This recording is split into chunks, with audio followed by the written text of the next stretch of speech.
ہو سکتا ہے کہ آپ اس طرح کے آدمی تھے، ہو سکتا ہے کہ آپ اس طرح کے آدمی تھے کہ جو پہلے بہت ریلیجیس نہیں تھا اور آپ ویسی زندگی جی رہے تھے جس طرح آپ کے باقی فیملی ممبرز جی رہے ہیں، اور پھر کچھ ایسا ہوا آپ کی زندگی میں کہ آپ نے سوچا یار پتہ کیا ہے، میں اس ہدایت کو سنجیدگی سے لوں گا۔ مجھے نہیں پتہ یہ کیسے ہوا، ہو سکتا ہے آپ نے کوئی یوٹیوب کی ویڈیو دیکھی ہو تو ایسا ہوا ہو یا آپ نے کوئی خطبہ اٹینڈ کیا ہو، جیسے بھی ہوا، لیکن آپ نے یہ فیصلہ کیا کہ آپ اپنی زندگی کو تبدیل کریں گے، اور جب یہ اپنی زندگی پہ امپلیمنٹ کریں گے نا تو سب سے پہلے لوگ جو آپ میں چینج دیکھیں گے نا وہ آپ کی خود کی فیملی ہوگی۔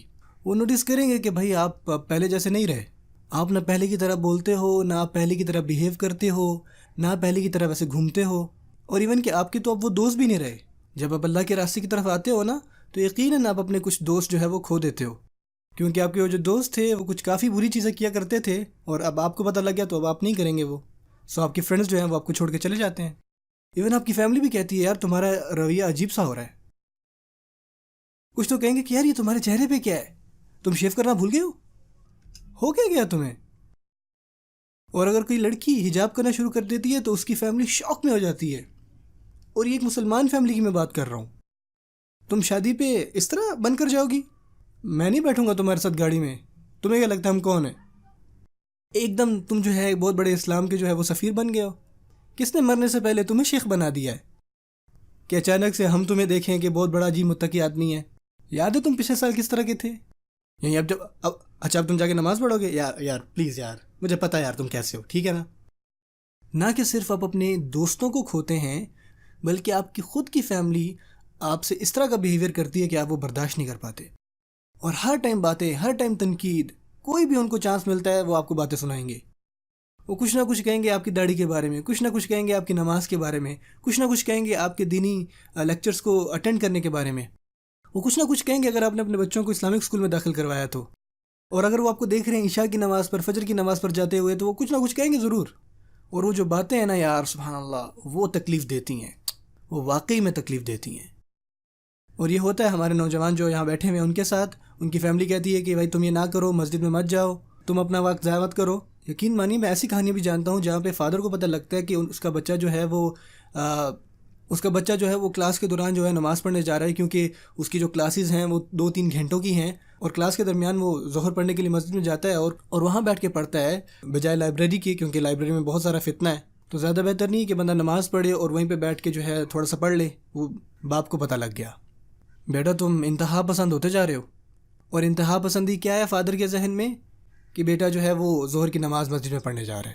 سبحان اللہ، یہ انتہا پسندی ہے ان کے لیے۔ اور یہ باتیں میں مسلمان خاندانوں کی بتا رہا ہوں۔ آپ کو لگتا ہے کہ نان مسلم جو ہیں وہ اس طرح سے ہوتے ہیں؟ کیا آپ نے دیکھا کہ مسلمان خاندان کیا کرتے ہیں اپنے بچوں کے ساتھ؟ میں ایسی پرسنل سچویشنز کے بارے میں جانتا ہوں جہاں پہ والدین کہتے ہیں کہ بھائی ہم تمہارے کالج کی فیس ہی نہیں بھریں گے، ہم تمہارا رشتہ ہی نہیں ڈھونڈیں گے یہاں تک کہ تم اس حجاب کو اتار دو اپنے اوپر سے۔ سمجھا رہی ہے؟ ہم تمہیں اپنی بیٹی نہیں مانیں گے جب تک تم یہ پردہ وغیرہ اتارتی نہیں ہو۔ اور یہ ماں کہہ رہی ہوتی ہے، اور مزے کی بات پتہ کیا ہے کہ وہ اس طرح کی باتیں کہتے ہیں کہ آپ کو خود ہی لگنے لگ جاتا ہے کہ میں غلط ہوں۔ وہ کہیں گے یار کس طرح کی بیٹی ہو تم اپنے والدین کو شرمندہ کر رہی ہو۔ ٹھیک ہے ہم مسلمان ہیں لیکن ہم اتنے بھی مسلمان نہیں ہیں، اس طرح کی چیزیں ہم اپنی فیملی میں نہیں کرتے۔ سمجھا رہی ہے؟ وہ کوئی مسجدی اور مدرسے کے لوگ ہوتے ہیں، یہ سب کچھ یہاں نہیں چلتا۔ ان مسجد یا مذہبی لوگوں کی طرح نہیں بنو، یہ وہ باتیں کہتے ہیں۔ اور پتہ مزے کی بات کیا ہے؟ اگر آپ کو کوئی اپنے دادا پر دادا کی تصویر مل جائے نا گھر میں، کوئی پرانے زمانے کی، تو آپ دیکھیں گے کہ جناب آپ کے دادا کی سبحان اللہ یہ لمبی داڑھی، اور آپ اپنی جو دادی ہیں ان کی تو پکچر ہی نہیں دیکھ سکتے کیونکہ وہ انہوں نے نقاب لیا ہوا ہے۔ تو اب بتائیں کہ اصل میں فیملی کے ساتھ ٹرو کون ہے، اور اصل میں فیملی کے لیے امبیرسمنٹ کون ہے؟ اور آپ ہیں وہ جو اس سارے کے درمیان جو ہے وہ آئے ہوئے ہیں۔ اور مزے کی بات پتہ کیا ہے؟ اگر آپ کو کوئی آ کے نان مسلم یہ کہتا ہے نا کہ اپنا مذہب چھوڑ دو، تو آپ پتہ کیا کہتے ہو گے؟ اچھا، بلکہ میں تو اور زیادہ پختہ ہو جاؤں گا اب دین پہ۔ آپ تو باقاعدہ زیادہ جوش پکڑ جائیں گے اگر کوئی اسلام کو دشمن آپ کو کہے کہ جناب تمہارا یہ ٹھیک نہیں ہے تم اس کو چھوڑ دو، تو آپ میں تو باقاعدہ اور آگ لگ جائے گی، کیونکہ ہم آگ بگولا ہو جاتے ہیں جب کچھ ہوتا ہے، اور جب ہمارے مذہب کے وقار پر سوال اٹھائے جاتے ہیں تو چاہے اس غصے کی کوئی سینس بنتی ہو یا نہ سینس بنتی ہو۔ اور جب آپ کی خود کی فیملی آگے کہتی ہے دیکھو یار ہم تم سے پیار کرتے ہیں، ہم نہیں چاہتے کہ تم اس طرح کے بن جاؤ، یہ ان لوگوں کا طریقہ ہے جو کالج میں فیل ہو جاتے ہیں، جن کا کوئی مستقبل نہیں ہوتا، جن کی لائف جو ہے جو بدقسمت لوگ ہوتے ہیں۔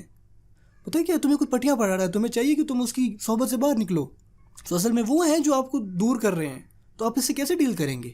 اور سب سے غلط رسپانس اس پریشر کا ہے غصہ کرنا. اور مزید بات تو کیا ہے کہ یہ سب سے کامن رسپانس بھی ہے.